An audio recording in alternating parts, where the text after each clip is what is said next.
नमस्ते। मैं डॉक्टर वीणा गानू। वीणा उवाच सुलभ संस्कृत की अभिनव पाठशाला इस चैनल में आप सभी का स्वागत है। आज का हमारा सुभाषित है विद्वान व्यक्ति के विषय में। विद्वत्वं च नृपत्वं च नैव तुल्यं कदाचन, स्वदेशे पूज्यते राजा, विद्वान सर्वत्र पूज्यते। विद्वान सर्वत्र पूज्यते, जनैः विद्वान सर्वत्र पूज्यते। यह आखिरी चरण तो हमने कई बार सुना होगा। तो कहते हैं कि विद्वत्ता मतलब विद्वान होना और नृपत्वम राजा होना, इन दोनों की तुलना कभी नहीं हो सकती है। अगर कभी हम तुलना करने जाएं तो विद्वत्ता का पलड़ा हरदम भारी रहता है। इसको पुष्टि देने के लिए आगे कवि कहते हैं, स्वदेशे पूज्यते राजा, राजा अपने देश में पूजा जाता है। और विद्वान सर्वत्र पूज्यते, विद्वान तो हर कहीं किसी भी स्थल में, किसी भी देश में, किसी भी काल में पूजा जाता है। राजा अपने देश को छोड़कर किसी अन्य देश में अगर जाए तो उसे अतिथि को जितना सम्मान मिलना चाहिए उतना मिलता है, लेकिन उस देश में उस देश के राजा के प्रति लोगों की जो पूजा की भावना होगी वह इस देश के राजा को कभी प्राप्त नहीं होगी। अर्थात वह जो पूजा की भावना है वह उसे केवल अपने देश में ही मिल सकती है।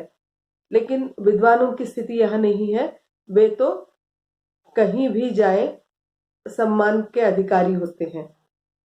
इसमें राजा यानी अधिकार और ज्ञान दोनों की तुलना करके कवि कहते हैं कि ज्ञान जिसके पास है उसका हमेशा सम्मान होता है, जिसके पास अधिकार है तो उसका सम्मान तो केवल उसके अधिकार क्षेत्र भर में ही होता है।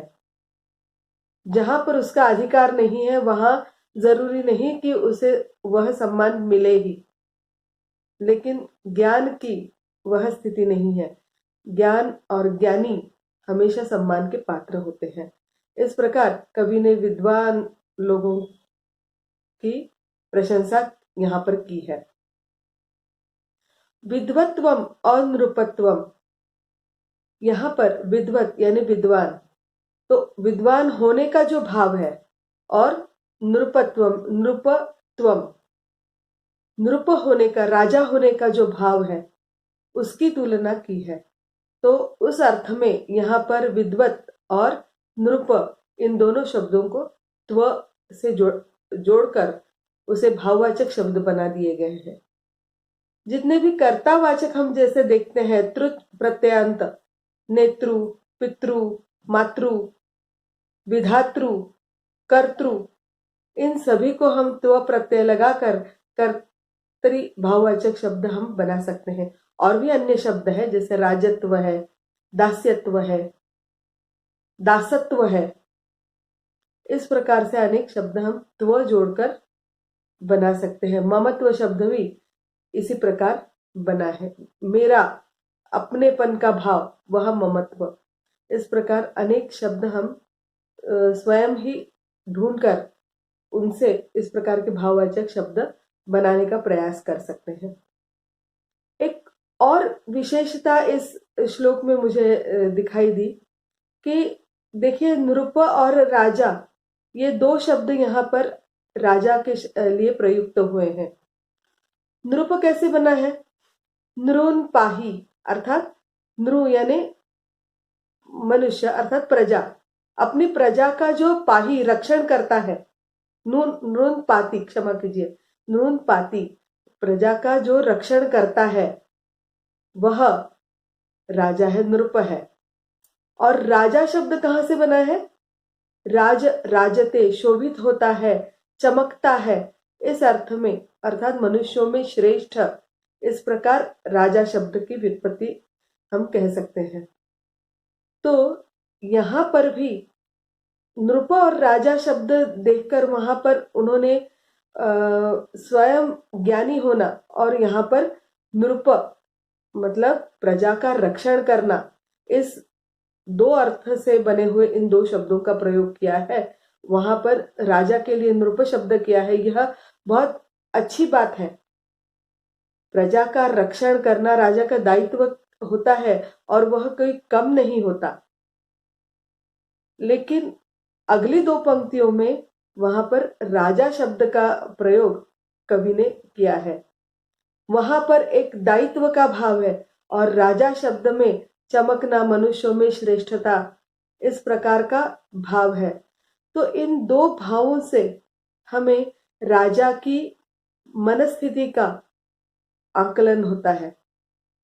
कवि इसके द्वारा कहता है कि स्वदेशे पूज्यते राजा। राजा अगर कोई अपने आप को बहुत श्रेष्ठ और सर्वथा पूज्य अगर मानने लगे तो ऐसा हो सकता नहीं है, वह अपने अधिकार क्षेत्र में ही पूजा जाएगा। यहां पर मुझे ऐसा लगता है कि कवि ने जानबूझकर राजा शब्द का प्रयोग किया है। विद्वत्वम और नृपत्वम में वहां पर प्रजा के रक्षणकर्ता का विषय है और यहाँ पर अपने आप को श्रेष्ठ मानने वाले राजा का विषय है। तो राजा को कभी भी किसी भी समय इस भ्रम में नहीं रहना चाहिए कि वह हमेशा हर स्थान पर सम्माननीय होगा। विद्वान के बारे में वहां पर विद्वत्व में और विद्वान दोनों जगह एक ही शब्द प्रयुक्त हुआ है, ज्ञानवान। तो यहाँ पर कवि यह कहता है कि विद्वान किसे कहेंगे? जिसे ज्ञान तो प्राप्त है और उस ज्ञान का जिसे जरा भी घमंड नहीं है, अहंकार नहीं है, इस विद्वान की पूजा सर्वत्र की जा सकती है, की जाती है। हम देखते हैं कि दक्षिण से आए हुए पंडित राज जगन्नाथ दाराशिकोह के दरबार में सबसे सम्माननीय व्यक्ति थे। वह उनकी विद्वत्ता के कारण।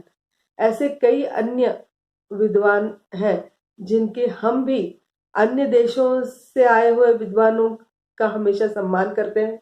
हमारे देश के जितने भी विद्वान हैं उनका भी अन्य देशों में हमेशा सम्मान होता हुआ आया है। लेकिन यहाँ पर कवि आपको बिना अधिक शब्दों का प्रयोग किए हुए नृप और राजा दो शब्दों के अंतर से और विद्वत्वम और विद्वान इन दोनों स्थान पर एक ही शब्द जोड़कर कवि सूचित करना चाहते हैं कि जिस निरहंकारी विद्वान को जिस प्रकार सम्मान प्राप्त होता है, उस प्रकार राजा को वह रक्षण करता होने के बाद भी अगर वह श्रेष्ठ समझने लगे अपने आप को, तो वह सम्मान का अधिकारी नहीं हो सकता है अन्य स्थानों पर। यह कवि हमें बहुत ही सूक्ष्म रीति से अवगत कराते हैं। इस सुभाषित की यही विशेषता है। आज के लिए इतना ही। अगले समय नए सुभाषित के साथ उपस्थित रहेंगे। तब तक आप आज्ञा दीजिए। अगर सब्सक्राइब नहीं किया हो चैनल को तो सब्सक्राइब कीजिए, शेयर कीजिए, लाइक कीजिए और कमेंट बॉक्स में कमेंट भी दीजिए ताकि मुझे और नए नए सुभाषितों को आप तक पहुंचाने का सौभाग्य प्राप्त हो। आज के लिए बस इतना ही। धन्यवाद। फिर मिलेंगे।